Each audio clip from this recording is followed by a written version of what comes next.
Pada zaman dahulu kala, tepatnya di wilayah Sumatera Selatan, terdapat Putri Kemarau.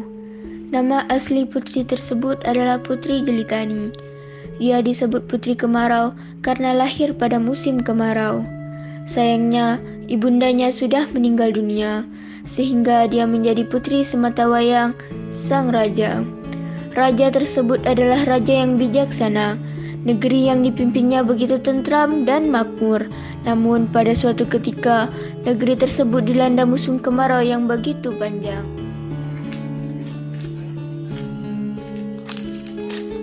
Bagaimana ini? Sawahku sudah mulai kering akibat musim kemarau ini. Apakah kau sudah mengamati negara beberapa bulan ini? Ya, negara ini tampak menyedihkan. Ada banyak rakyat yang mengeluh tentang musim kemarau ini. Mereka kekurangan air.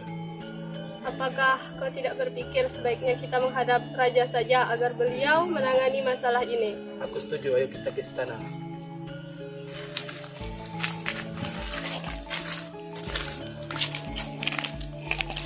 Mereka berjalan ke istana. Setibanya di istana, mereka bertemu dengan pengawal, dan pengawal tersebut mengantar mereka ke hadapan raja.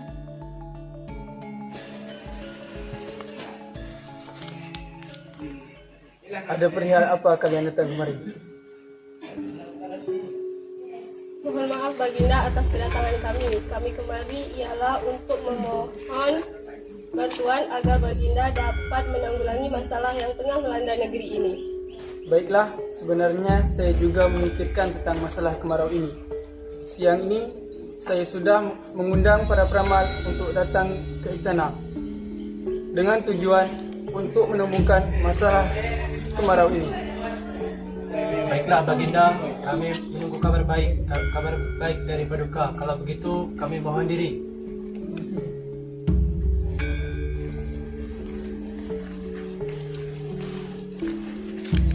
Pada siang harinya, para peramal yang telah diundang oleh raja pun datang ke istana. Mohon maaf Baginda, apa gerangan Paduka mengangkut kami kemari? Saya mengundang kalian datang kemari untuk mencari jalan keluar atas masalah kekeringan yang terjadi saat ini.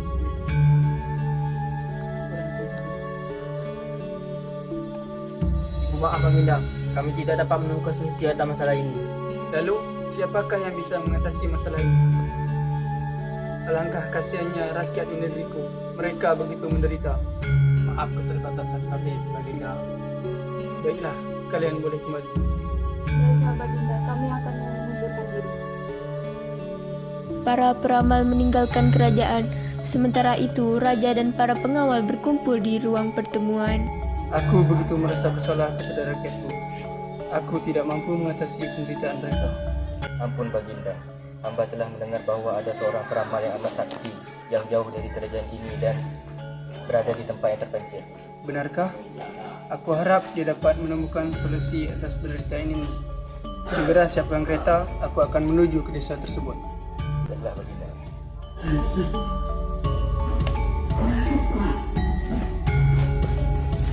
Raja segera bersiap-siap untuk menemui peramal yang dimaksud. Setelah itu, raja memanggil putrinya. Tuhai anakku, ayah akan pergi menemui seorang peramal yang berada di desa yang jauh dari kerajaan ini. Selama kepergian ayah percayakan kerajaan ini kepadamu. Baiklah ayah, aku akan mematuhi perintah ayah.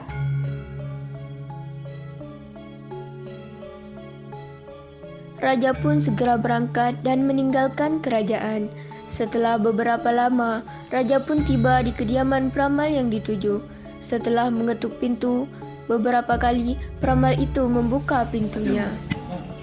Permisi. Suatu kehormatan bagi hamba. Baginda telah jauh-jauh datang ke gubuk hamba. Mari silakan masuk. Mohon maaf, hanya sebuah hunian yang sederhana. Maaf telah mengganggu waktu. Wahai Tuan Peramal, negeriku tengah dilanda musim kemarau. Rakyatku begitu menderita.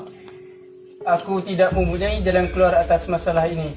Tolong, apakah kau bisa membantu mengatasinya?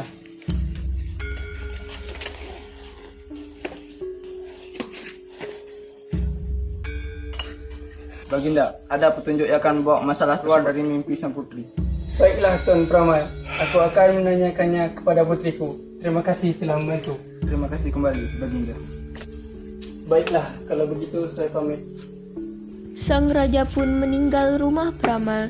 Setelah sampai di kerajaan, raja kemudian menemui putrinya. Duhai anakku, ayah sudah bertemu dengan seorang peramal yang ayah ceritakan tempoh hari.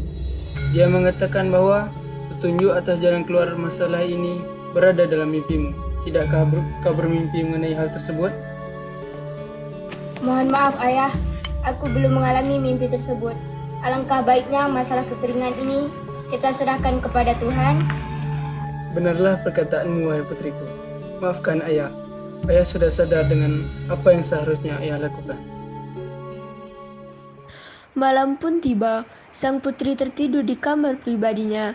Saat tidurnya itu, putri bermimpi bertemu dengan sang ibundanya. Wahai putriku, apa yang tengah dialami oleh negeri ini akan segera berakhir.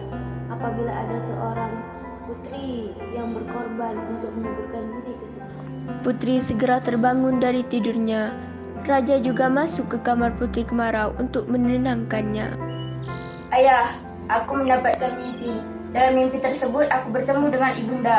Ibunda mengatakan bahwa kesulitan yang tengah dialami oleh negeri ini akan segera berakhir apabila ada seorang gadis yang bersedia berkorbankan dan mau menceburkan dirinya ke sungai.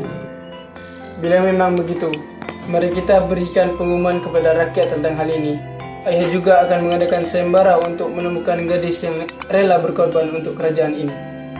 Pada keesokan harinya, Raja menepati ucapannya. Raja mengumpulkan rakyatnya dan bertanya siapa yang mau berkorban sesuai dengan mimpi yang dialami oleh putrinya. Wahai rakyatku, adakah dari kalian yang bersedia mengajukan diri untuk melaksanakan amanah ini? Suasana pun hening. Rakyat-rakyat hanya bisa diam dan saling menatap satu sama lain. Mohon maaf ayah, saya rela mengorbankan diri demi kemakmuran di negeri ini. Jangan anakku, engkau adalah satu-satunya keluarga yang kumiliki. Engkau pula yang akan menjadi penerus kerajaan ini. Tidak ayah, sebaiknya saya menjadi korban demi rakyat. Mungkin ini adalah takdir saya. Baiklah, bila itu tekadmu. Nanti malam kita akan menuju ke sungai. Malam pun datang. Raja serta rakyat sudah berada di pinggiran sungai yang jernih. Anakku, apakah yakin dengan semuanya? Ikhlaskan kepergianku ayah. Mohon maaf atas kesalahanku.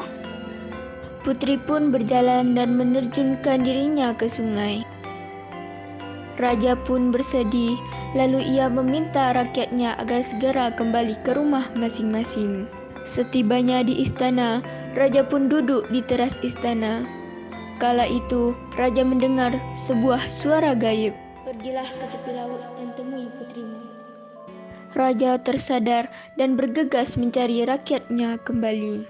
Wahai rakyatku, marilah kita pergi ke tepi sungai. Ada suara yang mengatakan, aku harus pergi ke sana.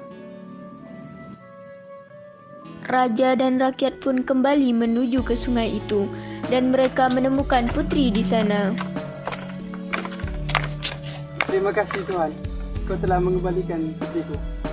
Pengawal, bawa tuan putri kemari.